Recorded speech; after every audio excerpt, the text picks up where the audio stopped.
To our shareowners, something strange and remarkable has happened over the last 20 years. Take a look at these numbers.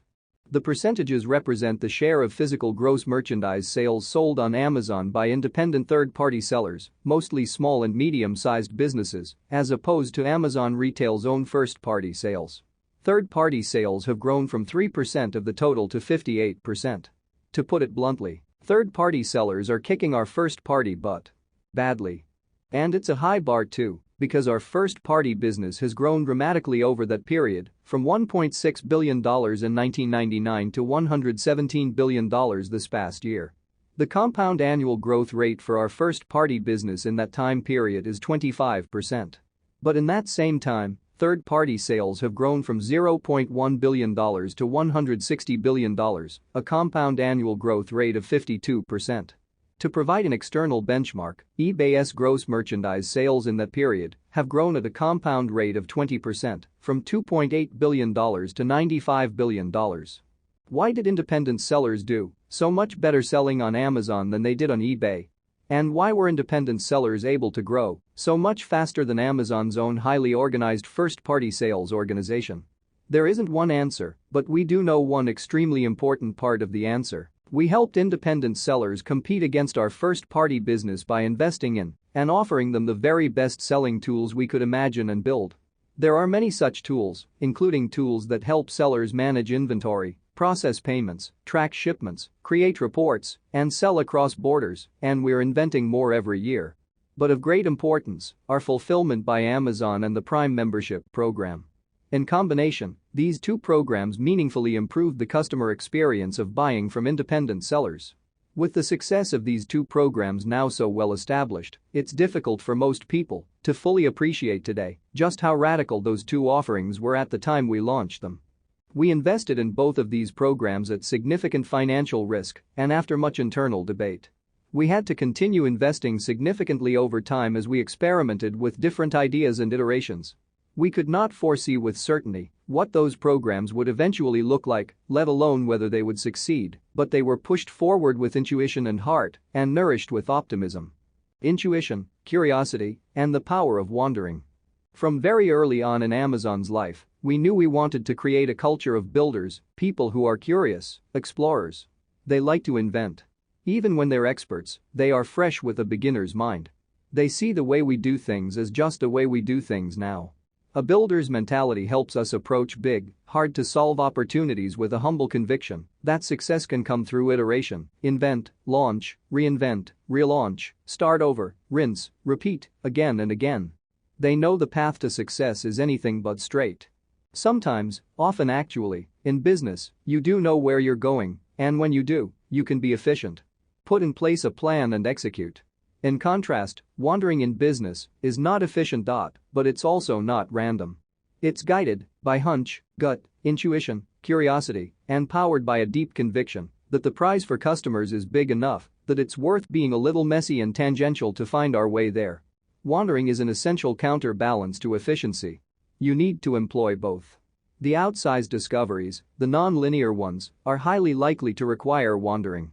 Oz millions of customers range from startups to large enterprises, government entities to nonprofits, each looking to build better solutions for their end users. We spend a lot of time thinking about what those organizations want and what the people inside them, developers, dev managers, ops managers, CIOs, chief digital officers, chief information security officers, etc., want. Much of what we build at Oz is based on listening to customers.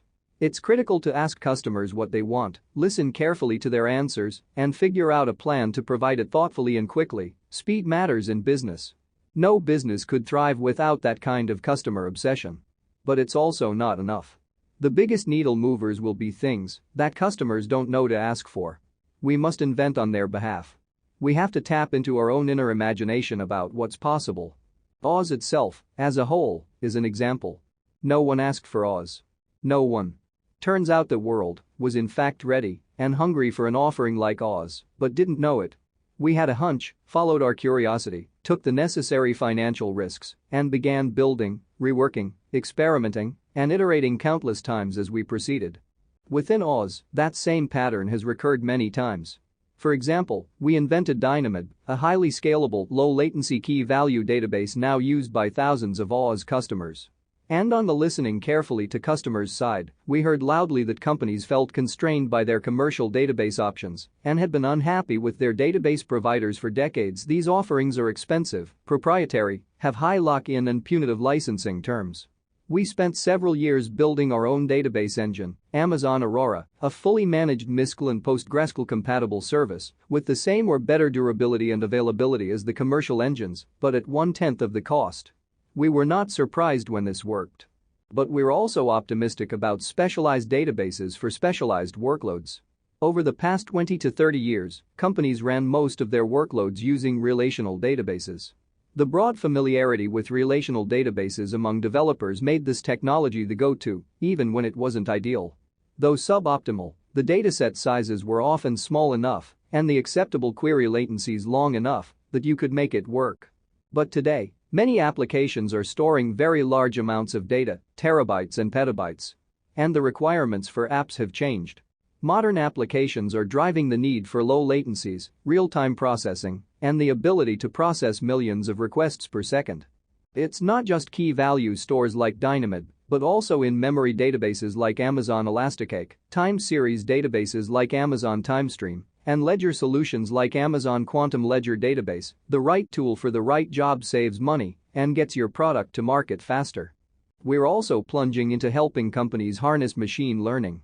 We've been working on this for a long time, and, as with other important advances, our initial attempts to externalize some of our early internal machine learning tools were failures. It took years of wandering, experimentation, iteration, and refinement, as well as valuable insights from our customers, to enable us to find SageMaker, which launched just 18 months ago. SageMaker removes the heavy lifting, complexity, and guesswork from each step of the machine learning process, democratizing AI. Today, thousands of customers are building machine learning models on top of Oz with SageMaker. We continue to enhance the service, including by adding new reinforcement learning capabilities. Reinforcement learning has a steep learning curve and many moving parts, which has largely put it out of reach of all but the most well-funded and technical organizations until now. None of this would be possible without a culture of curiosity and a willingness to try totally new things on behalf of customers. And customers are responding to our customer-centric wandering and listening. Oz is now a $30 billion annual run rate business and growing fast. Imagining the impossible. Amazon today remains a small player in global retail. We represent a low single-digit percentage of the retail market, and there are much larger retailers in every country where we operate.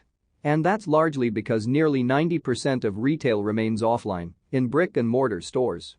For many years, we considered how we might serve customers in physical stores, but felt we needed first to invent something that would really delight customers in that environment. With Amazon Go, we had a clear vision. Get rid of the worst thing about physical retail, checkout lines.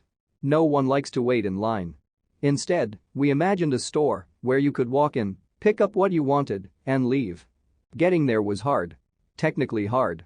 It required the efforts of hundreds of smart dedicated computer scientists and engineers around the world. We had to design and build our own proprietary cameras and shelves and invent new computer vision algorithms, including the ability to stitch together imagery from hundreds of cooperating cameras. And we had to do it in a way where the technology worked so well that it simply receded into the background, invisible. The reward has been the response from customers who have described the experience of shopping at Amazon Go as magical. We now have 10 stores in Chicago, San Francisco, and Seattle, and are excited about the future.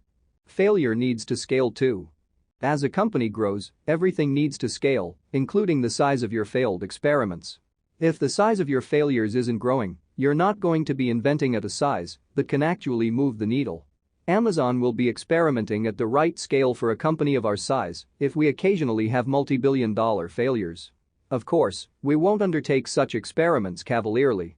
We will work hard to make them good bets, but not all good bets will ultimately pay out. This kind of large-scale risk-taking is part of the service we as a large company can provide to our customers and to society. The good news for shareowners is that a single big winning bet can more than cover the cost of many losers. Development of the Fire Phone and Echo was started around the same time. While the Fire Phone was a failure, We were able to take our learnings, as well as the developers, and accelerate our efforts building Echo and Alexa. The vision for Echo and Alexa was inspired by the Star Trek computer. The idea also had origins in two other arenas where we'd been building and wandering for years: machine learning and the cloud. From Amazon's early days, machine learning was an essential part of our product recommendations, and Oz gave us a front-row seat to the capabilities of the cloud. After many years of development, Echo debuted in 2014, powered by Alexa, who lives in the Oz cloud. No customer was asking for Echo. This was definitely us wandering. Market research doesn't help. If you had gone to a customer in 2013 and said, "Would you like a black, always-on cylinder in your kitchen about the size of a Pringles, that you can talk to and ask questions, that also turns on your lights and plays music?" I guarantee you, they'd have looked at you strangely and said no, thank you. Since that first-generation Echo, customers have purchased more than 100 million Alexa-enabled devices. Last year, we improved Alexa's ability to understand requests and answer questions by more than 20%, while adding billions of facts to make Alexa more knowledgeable than ever. Developers doubled the number of Alexa skills to over 80,000, and customers spoke to Alexa tens of billions more times in 2018 compared to 2017. The number of devices with Alexa built-in more than doubled in 2018. There are now more than 150 different products available with Alexa built-in, from headphones and PCs to cars and smart home devices. Much more to come. One last thing before closing. As I said in the first shareholder letter more than 20 years ago, our focus is on hiring and retaining versatile and talented employees who can think like owners. Achieving that requires investing in our employees, and, as with so many other things at Amazon, we use not just analysis but also intuition and heart to find our way forward. Last year, we raised our minimum wage to $15 an hour for all full-time, part-time, temporary, and seasonal employees across the U.S. This wage hike benefited more than 250,000 Amazon employees, as well as over 100,000 seasonal employees who worked at Amazon sites across the country last holiday. We strongly believe that this will benefit our business as we invest in our employees. But that is not what drove the decision. We had always offered competitive wages. But we decided it was time to lead, to offer wages that went beyond competitive. We did it because it seemed like the right thing to do. Today I challenge our top retail competitors, you know who you are, to match our employee benefits and our $15 minimum wage. Do it? Better yet, go to $16 and throw the gauntlet back at us. It's a kind of competition that will benefit everyone. Many of the other programs we have introduced for our employees came as much from the heart as the head.